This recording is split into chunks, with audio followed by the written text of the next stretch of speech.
Madame Rachida Tchounsi, bonjour et merci d'avoir accepté de répondre à nos questions sur Med Radio. Oui, bonjour.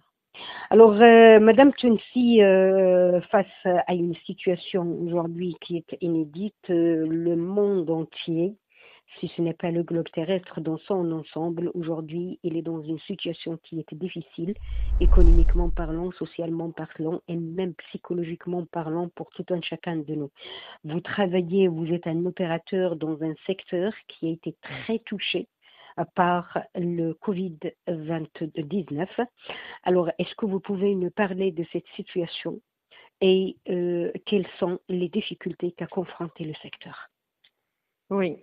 Le secteur de BTP au Maroc souffre depuis les dernières années de beaucoup de problèmes qui ont été accentués par le Covid-19. Nous pouvons citer à titre d'exemple la concurrence déloyale, les retards de paiement et la casse des prix, pratiqués de manière insidieuse par un certain nombre de grands groupes de BTP qui utilisent une ou plusieurs de leurs filiales pour obliger les autres entreprises petites ou moyennes à baisser les prix. Car la règle des marchés publics, comme vous le savez, est celle du moins-disant.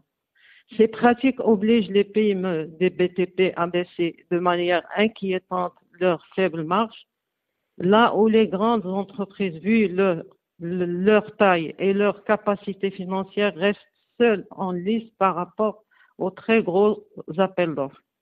Là, ils peuvent marger confortablement et rentrer dans leurs frais, car pour éliminer toute concurrence, ils prennent via leurs filiales des marchés quasiment à perte.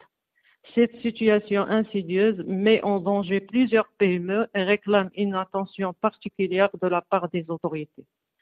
Le Covid-19 a eu pour effet d'aggraver davantage les choses et de menacer les PME déjà fragilisées. Aujourd'hui, beaucoup d'entreprises souffrent de l'arrêt de leur chantier, entraînant des baisses de chiffre d'affaires importantes et l'abandon du personnel sous l'effet de la panique, ce qui aura pour effet une grande désorganisation des entreprises. Madame Tchounsi, le Covid-19, comme vous l'avez bien dit, vient d'accentuer une situation de souffrance déjà existante.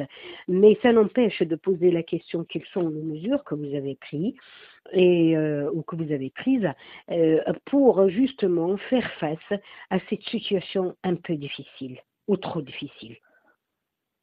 Nous avons dans notre cas particulier la chance de ne pas dépendre uniquement des chantiers de travaux. Nous avons pu assurer la continuité de l'entreprise grâce à nos activités industrielles d'ingénierie, de développement et de fabrication dans nos usines, puisque l'une de nos principales activités intervient dans la construction du grand barrage où nous assurons l'étude et la fabrication des équipements hydromécaniques.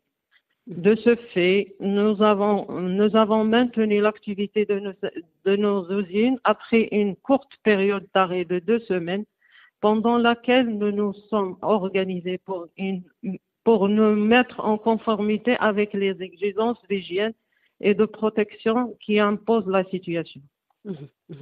Madame Rachida Tchounsi, merci encore une fois d'avoir accepté de répondre à nos questions sur Med Radio.